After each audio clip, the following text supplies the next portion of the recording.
भारतीय गठबंधन उम्मीदवारों को अंतिम रूप देने में असमर्थन। लोकसभा चुनाव के लिए भारतीय गठबंधन अभी तक उम्मीदवारों के नाम तय नहीं कर पा रहे हैं।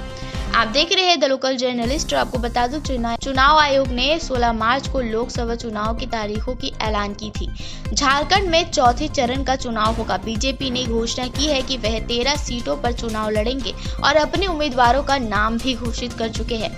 चुनाव की तारीखों की घोषणा के 10 दिन से अधिक समय बीत जाने के बावजूद भारतीय गठबंधन यानी इंडिया अलायंस आम सहमति पर पहुंचने में असमर्थन रहे हैं, जिसके कारण उनके उम्मीदवारों की घोषणा में देरी हो रही है। रांची से दिल्ली तक कई बैठक हुए, गठबंधन पर चर्चा की गई, लेकिन रांची से लेकर दिल्ली तक कई दौर की है, बैठकें भी हो चुकी है। हालांकि कई बार चर्चा के बाद भी गठबंधन अपने उम्मीदवारों के नाम तय नहीं कर पा रहे हैं। उम्मीदवारों को अंतिम रूप देने में देरी से मतदाताओं और पार्टी सदस्यों के बीच अनिश्चितता पैदा हो रही है। चुनाव की तारीखें नजदीक आने के साथ भारतीय गठबंधन को आगामी चुनाव के लिए प्रभावी ढंग से प्रचार करने के लिए जल्द से जल्द ही निर्णय लेने की आवश्यकता है।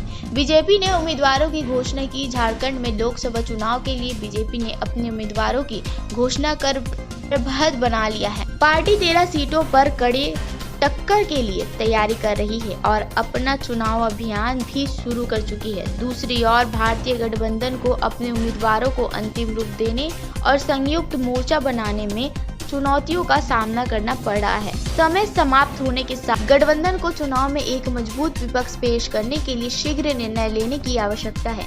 एकता और निर्णयशीलता की आवश्यकता। जैसे जैसे लोकसभा चुनाव नजदीक आ रही है, भारतीय गठबंधन के लिए अपनी कार्यों में एकता और निर्णायकता दिखाना महत्वपूर्ण है। उम्मीदवारों को अंतिम रूप देने में देरी से चुनाव में उनकी संभावनाओं पर असर पड़ रही है। गठबंधन को आम सहमति बनाने और मतदाताओं के सामने एक मजबूत मोर्चा पेश करने पर प्राथमिकता देने की जरूरत है। भाजपा ने पहले ही अपने उम्मीदवारों की घोषणा कर दी है और अपना अभियान शुरू कर दिया है। आगामी चुनाव में प्रतिस्पर्धी बनाए रखने के लिए भारतीय गठबंधन को तेजी से कार्य करने की आवश्यकता है। इससे जुड़ी पल भर की अपडेट्स के लिए देखते रहे द लोकल जर्नलिस्ट।